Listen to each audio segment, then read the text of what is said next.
I want to put things in perspective.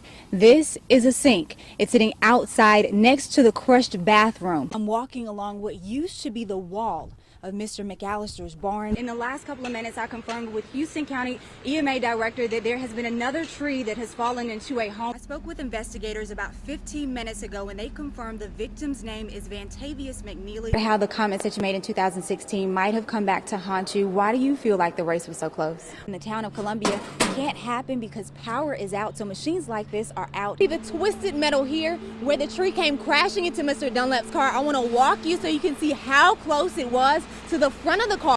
I'm suited up in my safety gear, and for this next scenario, I'll serve as one of the role players. You can actually hear the car shaking as I'm driving over County Road 55. Thieves initially tried to get into the church through this window, but when they couldn't, they walked over to this lower window, breaking it. This summer, teens across the Wiregrass are trading baseball caps and sunglasses for hard hats and protective eyeglasses. You guys are gonna go down the side with me. 21 weapons were recovered, enough to line your kitchen table. 38 specials, 22s, and one the sheriff called a knockoff AK. I did about a 30-minute drive around the Brunswick Plantation community. What I saw, a lot of flooding, and for people who live in this area, the biggest concern is that water getting into their garage. For Steve DeRosa, the calls from neighbors flooded out by the Call Swamp and Brunswick Plantation to check on their home have been constant. God, I have a list on my phone like you can't believe it. People call me every morning. It's a task he took on, just a neighbor helping a neighbor. I'm such a people person. Since the hurricane came in, I started going around then and been going around twice a day ever since. He drove me around the community in his truck so I could see the damage. This Hurricane Matthew was mainly just rain that we had to wait till it stopped. But this one it's all backing up and coming backwards. That's never happened to us before. We saw some dry spots, but also navigated through brown water that reached nearly halfway up the door. There's several pumping stations that pump the sewage out, and they're all in default. At one point, turning around because the water was just too deep, a drive many of his neighbors can't make. So they got at least over a foot of water. Roughly 600 homes in the back of the Brunswick Plantation community had water at least to their garage. I'll show you my house, including his. It's sad, but at the same point, like I say, most people only got water in the garage. So if that's the worst that happened to you, you know, you can live with that. Now the hope is that this water will dry up in this community by next week. In Brunswick County, Randi Hildreth. The sound of gunfire rips through GWC housing complex Monday. Police say the targets, responding officers.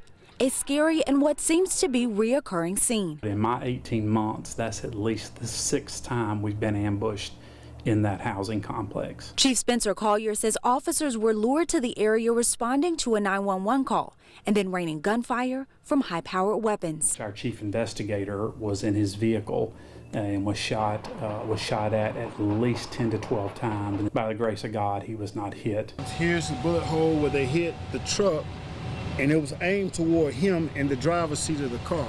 Lieutenant Torrey Neely was driving the patrol truck that night. Neely says he's been targeted before responding at GWC, and now when a call comes, he doesn't know what to expect. I exited the vehicle. You know, I'm extremely cautious and paying attention to what's going on. It's like we're fighting a war.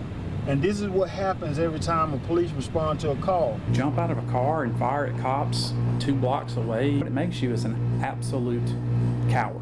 But the department says change is coming. They're going to see more police officers in GWC than they've ever seen in their life.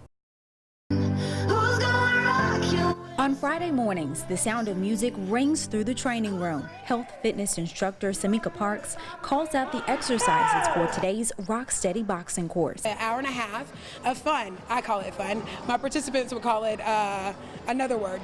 After the warm-up, the real work begins. There you go. Thank you. You put boxing gloves on somebody and this fight comes out of nowhere. We're going to start with the speed bag. Today's personal fight for class participants: stop their progression of Parkinson's disease.